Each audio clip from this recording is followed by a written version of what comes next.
Bismillahirrahmanirrahim. Assalamualaikum warahmatullahi wabarakatuh. Dengan seraya memanjatkan puji dan syukur, semoga kita selalu ada dalam bimbingan, lindungan, dan ridho Allah. Amin. Kembali saya akan menyampaikan terkait dengan masalah ruh. Pertanyaan sederhana, apakah kita bisa melakukan interaksi dengan ruh, atau apakah kita bisa mengetahui tentang ruh gitu aja?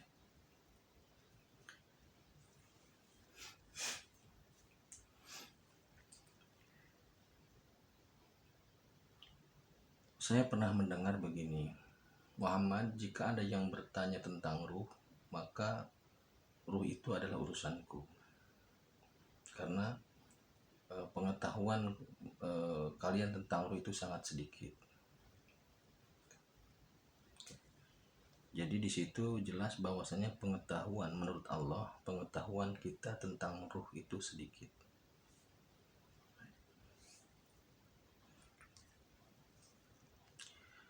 Kemudian saya juga pernah mendengar begini, ilmu pengetahuan yang kita miliki jika dibandingkan dengan ilmu pengetahuan yang Allah miliki, analogi sederhananya adalah celupkan jari kita ke dalam samudera, laut, kemudian angkat jari itu. Nah, yang basah dalam jari kita itulah ilmu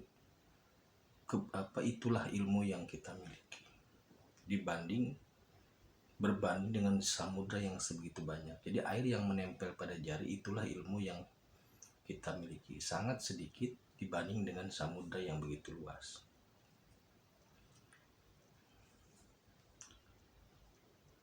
Ilmu pengetahuan dan teknologi yang kita miliki menurut kita sangat banyak. Dari biologi, dari fisika, dan sebagainya. Menurut kita sangat banyak. Tapi sebenarnya itu hanyalah air yang menempel dalam jari kita berbanding dengan air laut yang seluas samudra gitu loh. Tapi kita memandangnya sangat banyak. Jadi intinya, pengetahuan yang menurut kita banyak, ternyata menurut Allah masih sedikit. Maka tentang ruh juga, ketika Allah mengatakan bahwasanya pengetahuan manusia tentang ruh itu sedikit dalam makna Allah, berarti sebenarnya banyak untuk kita. Jadi kita berpeluang untuk mengetahui seluas-luasnya tentang ruh. Kenapa demikian? Karena ruh ada dalam diri kita.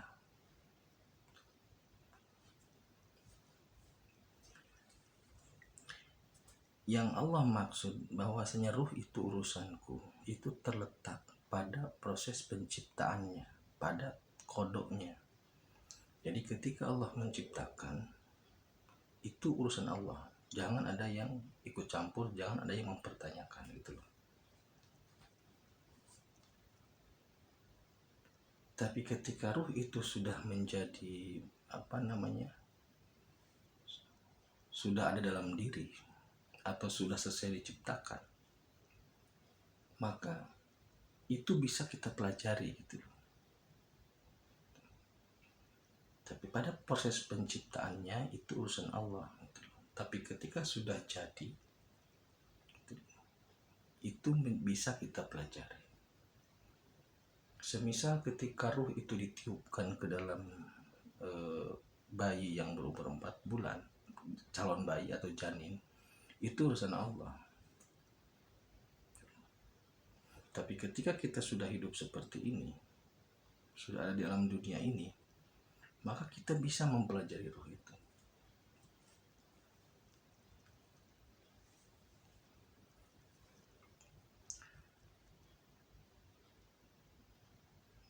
Jadi bagaimana ruh itu sebenarnya gitu ya? Yang pertama, ruh itu abadi. ruh itu abadi. Karena apa? Karena ruh itu semacam energi. Jadi energi itu mempunyai hukum energi itu terikat dengan hukum kekebalan energi, sehingga ruh itu abadi. Nah, pada saat proses penciptaan, ketika sudah jadi ruh itu energi murni gitu loh. Tapi ketika sudah masuk dalam diri kita, ruh itu bercampur dengan nafsu. Maksudnya dalam aktivitasnya bercampur dengan nafsu. Nafsu yang 4 itu bercampur dengan intelektual dan sebagainya. Sehingga pada saatnya nanti di akhirat, ruh itu akan diminta pertanggungjawaban gitu. Perbedaannya adalah kalau di alam dunia ruh itu ada dalam diri, kalau nanti di akhirat ruh yang membungkus diri gitu loh. Ayam itu tulang dibungkus daging. Udang itu daging dibungkus tulang. Ikan itu tulang dibungkus daging. Kura-kura itu daging dibungkus tulang. Sekarang ruh dalam diri, sehingga rusak, dirinya rusak.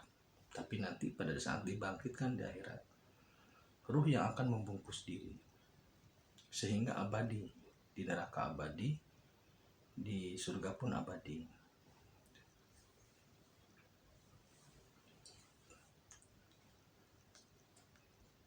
Kemudian, apakah ruh orang yang sudah meninggal bisa kembali ke alam dunia?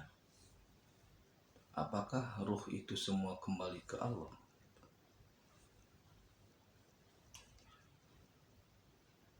Menurut saya, ruh yang kembali ke dunia itu adalah ruh yang memiliki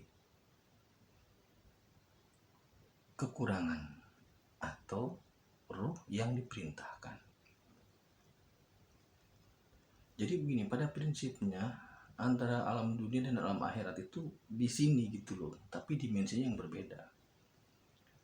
Nah, ruh yang memiliki kekurangan amal, kekurangan ibadah, kekurangan bekal lah gampang. Dalam waktu-waktu tertentu diizinkan untuk turun mencari-cari, siapa tahu ada kebaikan-kebaikan yang bisa dia ambil sebagai bekal gitu. Sedangkan ruh yang sudah cukup dengan bekalnya, ngapain nyari-nyari? Dia pasti santai di sana. Itu maksudnya. Atau yang kedua, ruh itu memang diperintahkan Allah untuk tugas tertentu, itu bisa saja. Seperti orang-orang soleh kan tidak meninggal, para syuhada tidak meninggal, karena mereka memang di alam sana juga diberi tugas atau ada perintah.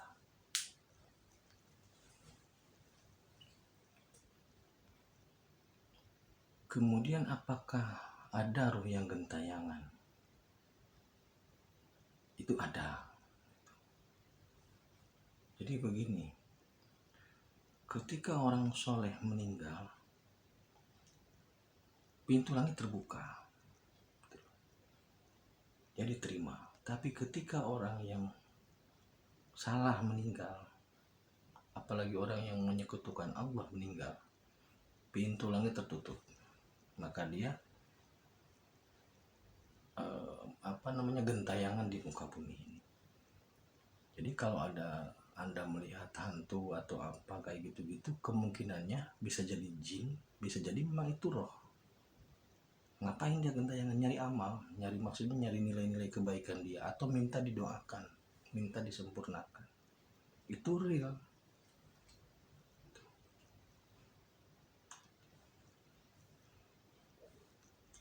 Kenapa para ustadz atau para beberapa kiai menolak tentang gentayangan dan sebagainya, bahwa ruh semua kembali kepada Allah? Karena adu dokumen gitu loh. Tidak ngecek spirit, gitu aja sudah. Mereka adu dokumen dengan dokumen ini, diadu dengan dokumen ini. Kalau memang fakta sebenarnya, cek spirit gitu. Lari ke spirit, dicek bener nggak gitu. Jangan adu dokumen terus.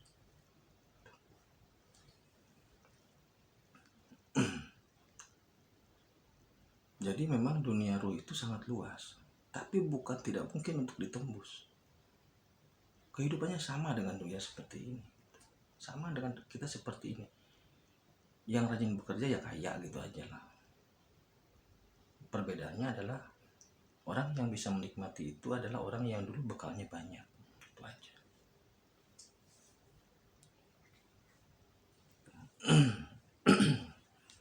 Itu jadi gambaran sedikit tentang ruh, bahwasanya yang dimaksud dengan ruh itu urusanku itu adalah pada proses penciptaan. Tapi ketika ruh sudah ada di dunia ini, bahkan sudah di akhirat,